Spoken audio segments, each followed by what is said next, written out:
Have you ever wondered how the medicines you rely on are actually made? For decades, it's been a surprisingly old-school process. But, that's all on the verge of a massive, massive change. We're talking about Pharma 4.0, a full-blown revolution, really, powered by data and AI that's completely rewriting the rulebook for making drugs. And the promise here is just enormous. We're looking at technology that's set to cut operational costs by up to 20%. Now, in an industry where every single dollar counts, a 20% drop, well, that's an absolute game changer. And it's not just about saving money, not by a long shot. By making the whole manufacturing process smarter, Pharma 4.0 can slash production cycle times by 30 to 40%. Think about what that means, getting critical medicines from the factory floor to patients who need them faster than ever before. So you'd think with that kind of potential, every pharmaceutical company would be jumping on board, right? Well, that's where we hit the central problem. The reality is, despite all this incredible promise, most of the industry is kind of stuck in the past, still using pretty basic digital tools, or in some cases, you won't believe it, actual paper logbooks. This huge gap between what's possible with Pharma 4.0 and where things are today, that's the challenge we're going to unpack. Okay, so let's dive in. Here's our plan. We'll start with the official roadmap for this journey, then look at how companies can actually get started with small projects that have a big impact. We'll also cover the biggest roadblocks they're facing, how to build the right kind of team, and finally, what this all means for the future of medicine. To navigate a transformation this complex, the industry needs a map, and luckily, it has one.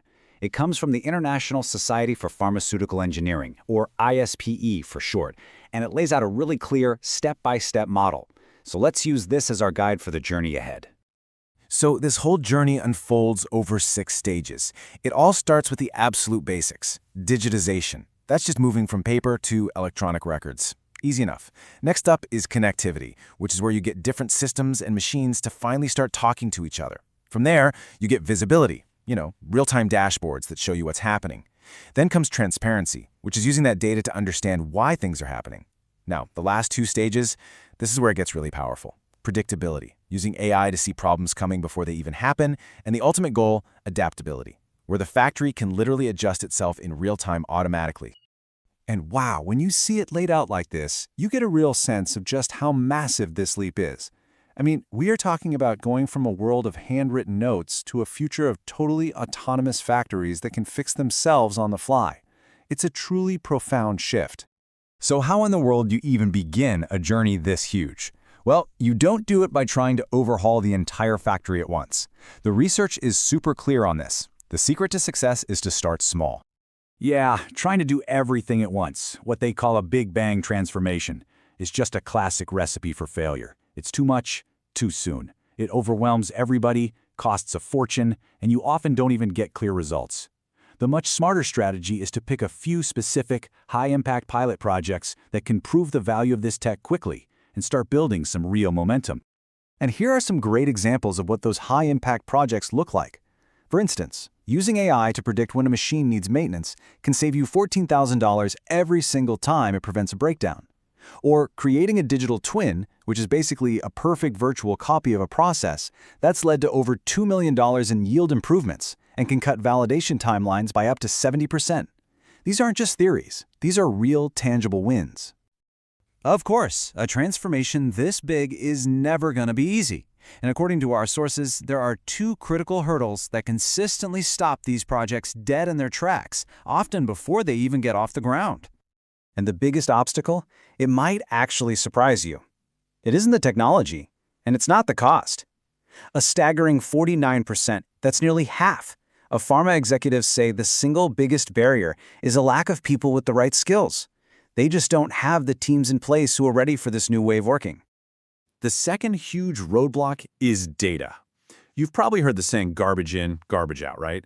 Well, it's never been more true. As the experts put it, inaccurate data wrecks even the best AI models. You can have the most advanced AI on the planet, but if you feed it messy, unreliable data, your results are going to be completely useless. Okay, so if the number one problem is a lack of skilled people, what do you do? Well, the answer isn't just to go out and try to hire an army of new data scientists. The sources argue for a much, much smarter approach. And this is the crucial point. Reskilling your current employees is dramatically better than trying to hire from the outside. I mean, look at this. It costs half as much, leads to 25% better employee retention, and improves efficiency. And why? Because your current team already has that deep, invaluable knowledge of pharmaceuticals. It is way more effective to teach a process engineer about data analytics than it is to teach an external data scientist all the complex regulations of making medicine. So, what does a good reskilling program actually look like? Well, it has a few key parts. It starts with basic digital literacy for absolutely everyone. Then you give more advanced training to your engineers and scientists. You create these AI sandboxes, safe digital playgrounds where people can practice and learn without breaking anything. And critically, you pair up your digital experts with your pharma experts through mentorship, and you build partnerships with universities to keep new talent coming in. So let's pull all this together. What does this massive transformation really mean for the future of the entire pharmaceutical industry? If you're a leader in this space, here are the 4 big things to remember. 1. Start small with pilot projects that have a proven high value. 2. Fix your data. It is the foundation for everything else, so do it before you even think about AI. 3. Invest in your current team. Reskilling them is your best possible return on investment. And 4. Think about the regulatory side of things from day one, not as an afterthought. The bottom line is this. Pharma 4.0 isn't some futuristic fantasy anymore. It's becoming the new standard for how to compete. The sources make it crystal clear that the question isn't if companies should do this, but really how fast they can adapt to a world where this is just the new way things are done. And that leaves us with a pretty fascinating final thought to chew on. As all this technology gets woven into the very fabric of how drugs are developed and made, it changes everything. So the real question for the future is this. Will the next life-saving medicine be the product of a human scientist, an artificial intelligence, or a powerful new kind of collaboration between them both?